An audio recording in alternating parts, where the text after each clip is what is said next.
ಬೇಳೆ ಹುಡುಕ್ಬೇಕಾದ್ರೆ ಇದು ಸಿಕ್ತು. ಏನಿದು? ಇದ್ರ ಬಗ್ಗೆನೂ ಒಂದ್ ಸ್ವಲ್ಪ ಇನ್ಫಾರ್ಮೇಶನ್ ತಿಳ್ಕೊಳ್ಳಿ. ಇದು ಬಂದು ಮ್ಯಾಸ್ಟಿಕ್ ಗಮ್ ಅಂತ ಇರುತ್ತೆ, ಚಿಂಗಮ್ ತರ ಜಗಿಯೋದು. ಇದು ನಿಮ್ಗೆ ಗ್ಯಾಸ್ಟ್ರಿಕ್ ಸಮಸ್ಯೆ ಇರೋರಿಗೆ, ಗಟ್ ಹೆಲ್ತ್ ಗೆ, ಸ್ಟಮಕ್ ಅಲ್ಲಿ ಕೆಲವೊಬ್ಬರಿಗೆ ಹೆಚ್ ಪೈಲೋರಿ ಇನ್ಫೆಕ್ಷನ್ ಆಗಿರೋರಿಗೂ ಸ್ವಲ್ಪ ಹೆಲ್ಪ್ ಆಗುತ್ತೆ ಇದು. ಹೆಚ್ಚು ಜನರಿಗೆ ಗ್ಯಾಸ್ಟ್ರೈಟಿಸ್ ಸಮಸ್ಯೆಯ one of the main reason is H pylori bacterial infection. ಆ ಟ್ರಿಪಲ್ ಥೆರಪಿ ಅಂತ ಡಾಕ್ಟರ್ ಹತ್ರ ನೀವು ಮೆಡಿಸಿನ್ ತಗೋಬೇಕು. ಆಬ್ವಿಯಸ್ಲಿ ಟ್ರಿಪಲ್ ಥೆರಪಿ ಅಂತ ಕೊಡ್ತಾರೆ, ಆಂಟಿಬಯೋಟಿಕ್ಸ್ ಇರುತ್ತೆ. ಬಟ್ ಕೆಲವೊಬ್ಬರಿಗೆ ಟ್ರಿಪಲ್ ಥೆರಪಿ ಮಾಡಿದ್ರು ಕೂಡ ಕಡಿಮೆ ಆಗಿರೋದಿಲ್ಲ.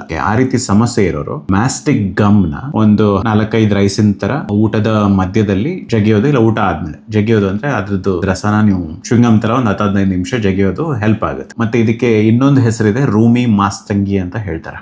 ಈ ತರ ಇರುತ್ತೆ ಇದು. ಈಗ ಏನಾದ್ರೂ ತುಂಬಾ ಹೊರಗಡೆ ಫುಡ್ ತಿಂದು ತುಂಬಾ ಗ್ಯಾಸ್ಟ್ರಿಕ್ ಆಗ್ಬಿಟ್ಟಿದೆ ಅಂದ್ರೆ, ನಾನಂತೂ ಯೂಶಲಿ ಇದನ್ನ ಚುಂಗಮ್ ತರ ಒಂದು 15 ನಿಮಿಷ ಜಗಿತೀನಿ. ಸೊ ಆವಾಗ ನನಗೆ ಗ್ಯಾಸ್ಟ್ರಿಕ್ ಬ್ಲೋಟಿಂಗ್ ಏನಿದೆ ರಿಲೀವ್ ಆಗುತ್ತೆ ಒಂಥರ. ಸೊ ಇದು ಹರ್ಬ್ ಅಂತ ಯುನಾನಿ ಮೆಡಿಸಿನ್ ಅಲ್ಲಿ ಬಳಸ್ತಾರೆ. ಇದನ್ನ ಹೇಗೆ ಬಳಸೋದು, ಯಾವ ಟೈಮಲ್ಲಿ ತಗೊಳ್ಳೋದು, ಇದ್ರ ಬಗ್ಗೆ ಕಂಪ್ಲೀಟ್ ಡೀಟೇಲ್ಸ್ನ ಕೆಳಗಡೆ ಡಿಸ್ಕ್ರಿಪ್ಷನ್ ಅಲ್ಲಿ ಹಾಕಿರ್ತೀನಿ.